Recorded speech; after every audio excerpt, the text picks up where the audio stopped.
Lee Strobel's rejection of Darwinism and materialistic science was also based on the large body of positive evidence for intelligent design. Evidence he first confronted in the science of cosmology, which explores the origin of the universe.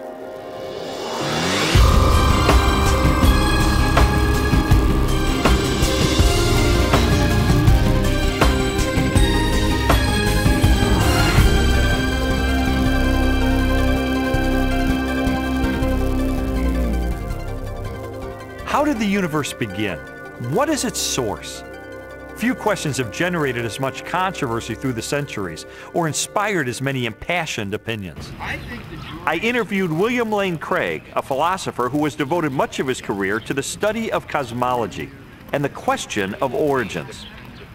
From ancient Greek materialism at the time of Plato and Aristotle up through 19th century idealism, the prevailing view was that the universe is eternal, that the universe never began to exist, that the universe as a whole is, as it were, a static, timeless entity.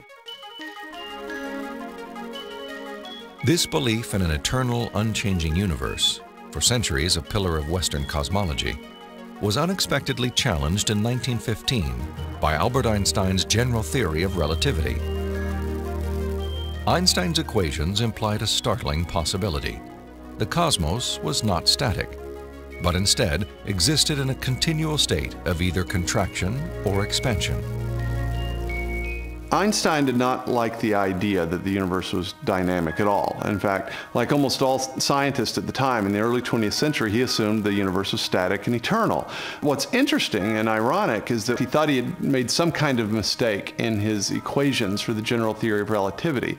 But a few years after he developed the theory, a Belgian astronomer named Lemaitre developed a model based upon his equations, which again predicted that the universe was in a continual state of expansion.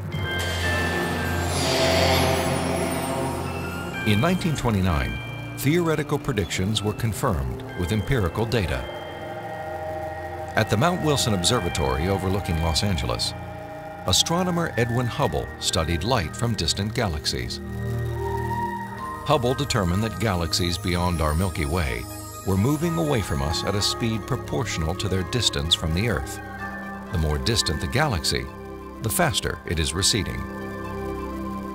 Hubble's landmark discovery led most astronomers and physicists, including Albert Einstein, to a similar conclusion. If the universe is continually expanding, then at earlier points in its history, it must have been smaller and denser.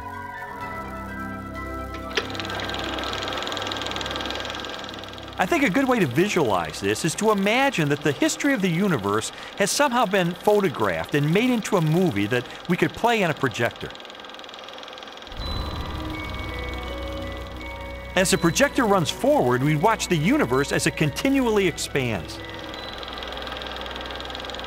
But if the projector were to be stopped and were switched into reverse to make the movie run backward, then instead of watching the galaxies move farther and farther apart from each other, we'd see them draw closer and closer together.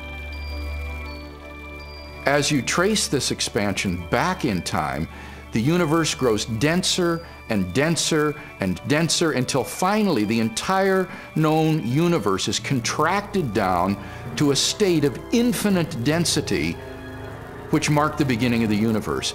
At this point, which cosmologists call the singularity, all matter and energy, physical space and time themselves came into being.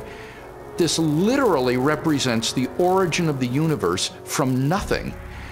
So the startling implication of Hubble's discovery was the temporal finitude of the universe, that the universe had an absolute beginning at some point in the finite past. During the second half of the 20th century, other discoveries also pointed to a universe with a beginning. These images of the cosmic microwave background radiation document what most scientists now believe is the remnant heat generated during the universe's early history. Background radiation is found throughout the cosmos and indicates its expansion from a sudden, perhaps violent moment in time.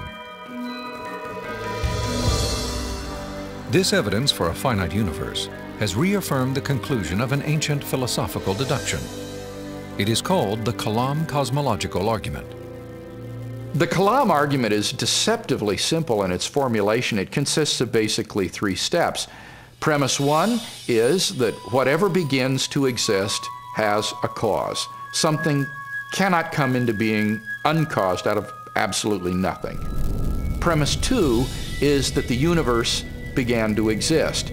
And the remarkable development that has occurred is that for the first time, we now have solid scientific evidence for the truth of that second premise, that the universe began to exist. And from those 2 premises, it follows logically, therefore, the universe has a cause of its existence. Whatever begins to exist has a cause.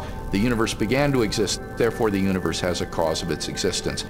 And that points to a reality beyond the universe, a transcendent reality beyond space and time, and therefore non-physical and immaterial, which created the universe out of nothing and brought it into being.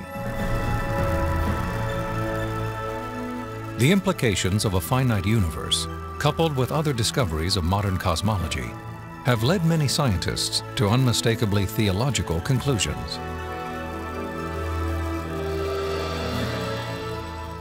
There is no ground for supposing that matter and energy existed before and were suddenly galvanized into action. It is simpler to postulate creation ex nihilo, divine will constituting nature from nothingness. The chain of events leading to man commenced suddenly and sharply, at a definite moment in time, in a flash of energy and light. We can't understand the universe in any clear way without the supernatural. Supernatural creation of the universe in a flash of energy and light. You know, it sounds an awful lot like the first chapter of Genesis to me. Today, the vast majority of even the most skeptical astronomers and cosmologists believe that the universe had a beginning. This belief isn't based on some theological doctrine. It's based on scientific evidence. And I think if we follow the evidence wherever it points clearly and powerfully and persuasively in the direction of a creator.